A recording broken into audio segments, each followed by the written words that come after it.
Hi everyone, welcome to my channel Study with Ali Mosi. Well, once again I'm with you after a long time. Well, this time the topic which I am going to take it is in inferiority complex, right? इस समय जो मैंने topic लिया है वो है आपका inferiority complex. In fact well अगर हम देखें तो देखो कॉम्प्लेक्स कोई भी हो भले ही सुपीरियॉरिटी कॉम्प्लेक्स हो या इन्फीरियरिटी कॉम्प्लेक्स हो कॉम्प्लेक्सेस जो है दोनों ही बहुत ज़्यादा ख़तरनाक हैं और जो भी इन कॉम्प्लेक्स की गिरफ्त में आ गया ये समझ लो कि किसी फैटल डिसीज़ की तरह जो है ये लग जाना है। अगर हम बात करें अगर हम बात करें सुपीरियॉरिटी कॉम्प्लेक्स की तो देखो होता क्या है कि अगर आप में किसी भी तरीके का सुपीरियॉरिटी कॉम्प्लेक्स है, तो ये दुनिया जो है आपको जल्दी हम्बल खुद ही से कर देगी। आप देखोगे आपके कुछ एक्सपीरियंसेस होंगे, आपकी कुछ एपिफैनीज़ होंगी, ठीक है? जिससे जो है आपका जो सुपीरियॉरिटी कॉम्प्लेक्स है यानी कि आपको जो है कुछ ऐसे एक्सपीरियंसेस होंगे और लोग आपको खुद ही क्या करेंगे, धीरे-धीरे जो है आपको लोग ही जो है हम्बल कर देंगे, सही है? यानी कि अगर अदर वर्ड्स में कहें कि आपको आपकी औकात दिखा के नीचे ले आएँगे, ठीक है? कुछ ऐसी एपिफैनीज़ होंगी, कुछ ऐसे एक्सपीरियंसेस होंगे जिससे आपको जो सुपीरियॉरिटी कॉम्प्लेक्स है जिससे छुटकारा पाना इतना ज़्यादा कठिन नहीं है। लेकिन जो इन्फीरियॉरिटी कॉम्प्लेक्स है मेरे हिसाब से ये फैटल डिसीज़ है।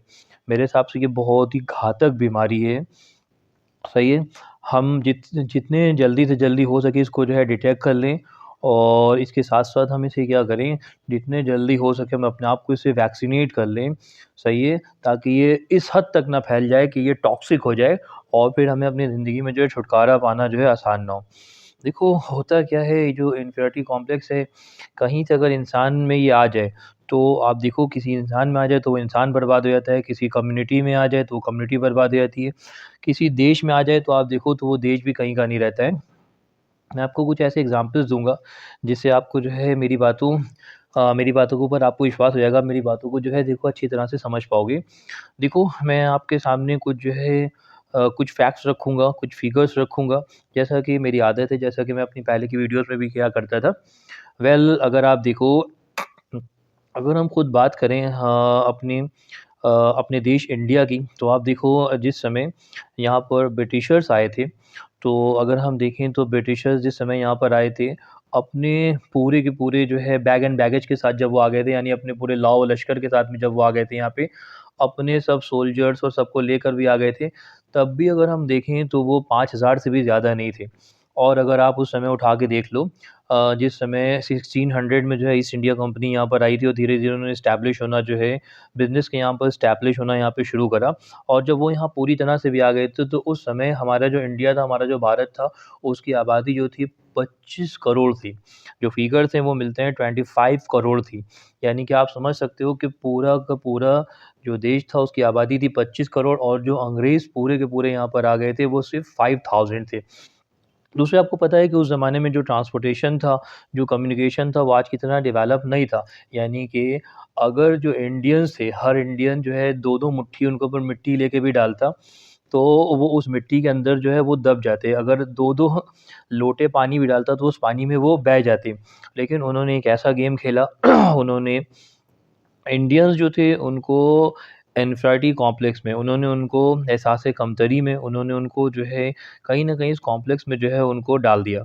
उनको ये जो है उनको देखो अगर तो उनको ये फ़ील करा दिया कि हम तुमसे बेटर हैं, हालाँकि ऐसा नहीं था। आप देखो अगर उस ज़माने में भी देखो आज भी आप देखोगे आज भी कुछ बातें जो है मैं लोगों के मुँह से सुनता हूँ और मैंने यहाँ तक कि इसको टेक्स्ट में भी देखा है। आप देखोगे कि बहुत सारे लोग जो हैं अ इस बात को कहते हैं कि उस समय हमारे जो इंस्टीट्यूशन थे वो इतने ज़्यादा डेवलप नहीं थे, हमारा जो एजुकेशन सिस्टम था वो इतना ज़्यादा अच्छा नहीं था। लेकिन ये सारी की सारी बातें बिल्कुल मिथ हैं, ये बिल्कुल ही गलत हैं ये बातें।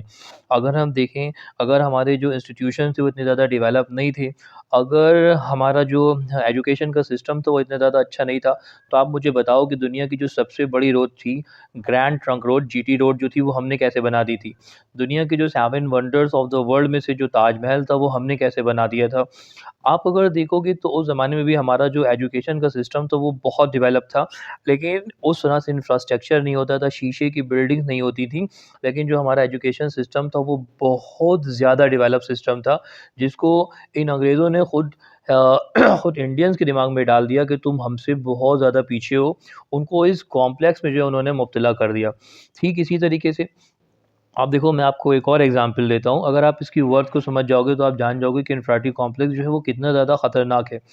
आप देखो ये जो महावत होता है, जो हाथी को चलाता है, आप देखो ये क्या करते हैं, इनको साधने के लिए, इनके ट्रेनिंग के लिए बचपन में क्या करते हैं जब ये हाथी बच्चे होते हैं तो इनको ये क्या करते हैं, बड़ी जो ज़ंजीर होती है उनमें इनको बाँध देते हैं कुछ दिनों के लिए। उसके बाद जब ये हाथी का बच्चा जो है, जब इसको ये छुड़ाने की कोशिश करता है, क्योंकि ज़ंजीर मज़बूत होती है, हाथी के बच्चे में इतना दम नहीं होता है कि उसे जो है, उससे अपने को छुड़ा सके। तो बार-बार ये करता है और कई बार करने के बाद उसके बाद क्या होता है कि ये अपने आप को नहीं छुड़ा पाता है। अब देखो जब यही हाथी जो है बड़ा हो जाता है तो ये अब ज़ंजीर को नहीं बाँधते हैं, बल्कि अब ये क्या करते हैं, अब ये उस हाथी में एक रस्सी जो होती है, एक छोटी रस्सी वो बाँध देते हैं। अभी भी हाथी को ये लगता है कि ये जो ज़ंजीर है इसको मैं छुड़ा नहीं पाऊँगा। अभी भी उसको ये लगता है कि मेरे पैर में कोई ज़ंजीर पड़ी है और मैं इस लायक नहीं हूँ। अब देखोगे जो महावत होते हैं ना उनके हाथ में एक आप देखोगे एक नुकीला सा उनके हाथ में देखोगे आप एक नुकीला सा एक स्पेयर टाइप का होता है जिससे वो जो है उसको हाथी को कंट्रोल करते हैं। तो आप समझ सकते हो ना कि इतना बड़ा जो हाथी होता है, उसको भी अगर इन्फिनिटी कॉम्प्लेक्स में डाल दिया जाए तो वो भी अपनी जो कैपेबिलिटीज़ होती हैं वो उनको भूल जाता है। तो इस बात को याद रखो कि हर इंसान में बहुत ज़्यादा कैपेबिलिटीज़ होती हैं। हमें कभी भी इन्फिनिटी कॉम्प्लेक्स में हमें मुब्तला नहीं होना चाहिए, कभी भी हमें इन्फिनिटी कॉम्प्लेक्स में इन्वॉल्व नहीं होना चाहिए। हमारी जो कैपेबिलिटीज़ हो हाँ, हम सुपीरियरिटी कॉम्प्लेक्स में भी मत जाएँ, हम ओवर कॉन्फिडेंट भी मत हो जाएँ और हमें इन्फिनिटी कॉम्प्लेक्स में भी नहीं जाना चाहिए। देखो, इस बात का हमें बहुत अच्छे से क्योंकि ये पर्सनैलिटी डेवलपमेंट का एक बहुत अहम पॉइंट था, एक बहुत वाइटल पॉइंट था, इसलिए मैंने स्टूडेंट आपके साथ में जो है डिस्कस करा। दूसरी चीज़ ये होती है देखो आप हर चीज़ को जो है खुद से सही नहीं कर सकते हो। आप देखो अपना जितना आपसे मुमकिन हो, जितना आपसे पॉसिबल हो आप उसकी मेहनत करो, उसके बाद जो है आप ईश्वर के ऊपर, गॉड के ऊपर छोड़ दो, वो आपके कामों को जो है आसान कर देगा। आप देखो मुझे एक स्टोरी जो है वो बहुत ज़्यादा अच्छी लगती है। ये स्टोरी जो है ये कहीं शायद पर्शिया से बिलॉन्ग करती है कि वहाँ पर एक शेफ़र्ड था। शेफ़र्ड आप जानते हो ना जो गड़रिए होते हैं, जो शीप्स को पालते हैं, शीप्स जो भेड़ें होती हैं उनको पालते हैं। तो आप देखो ये जो शेफ़र्ड था इसके बारे में कहा जाता था कि ये अकेला जो है 500-600 जो शीप थी, उनका पूरा इसके पास हर्ड था। 500-600 शीप को जो है ये अकेले जो था, अकेले पाल रहा था। यानी कि 500-600 को अकेले कंट्रोल करता था, ना तो उन्हें कहीं बाँधता था, ना तो इसके पास कोई ऐसी चारदीवारी थी, जिसके अंदर जो है उनको ये कर ले, यानी कि ये उनको खुला छोड़ के उनको जो है कंट्रोल करता था। आप देखो आप समझ सकते हो कि आपके पास अगर 10-15 बकरियाँ भी हों, तो आप देखोगे कि 2 बकरियाँ इधर भागेंगी, 2 इधर जाएँगी। इनको सँभालना जो है आसान काम नहीं होता है। तो ये क्या करता था इसके पास 500-600 जो है शीप थी, उनको बगैर कहीं बाँधे, बगैर किसी चारदीवारी में किए, यहाँ तक कि ये रात में भी नहीं बाँधता था।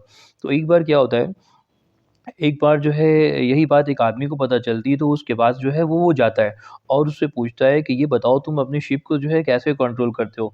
तो वो कहता है कि देखो मेरा क्या हो चुका है मैंने जो है मेरा एक गॉड के साथ में जो है एक कॉन्ट्रैक्ट हो गया है। इसको मैं अपने वर्ड्स में कह रहा हूँ, गॉड के साथ में मेरा एक कॉन्ट्रैक्ट हो गया है। अब देखो गॉड क्या करता है मैं अपना काम जो हूँ, मैं अपना काम दिन में करता हूँ, मैं उनको सँभालता हूँ और रात में मैं इनको खुला हुआ छोड़ देता हूँ। और देखो क्या होता है वेल आज तक कभी भी ऐसा नहीं हुआ कि मेरी शिप जो है उनको कोई ले जाए।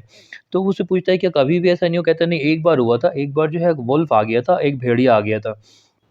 सही है? तो उससे पूछता है क्या वो तुम्हारी शिप को ले गया? कहता है हाँ, मुझे याद है कि मैं सो रहा था और मैं सुबह जो है थोड़ा जल्दी उठ गया तो मैंने देखा कि वुल्फ जो है मेरे बेड के जो है पीछे खड़ा हुआ है। सही है?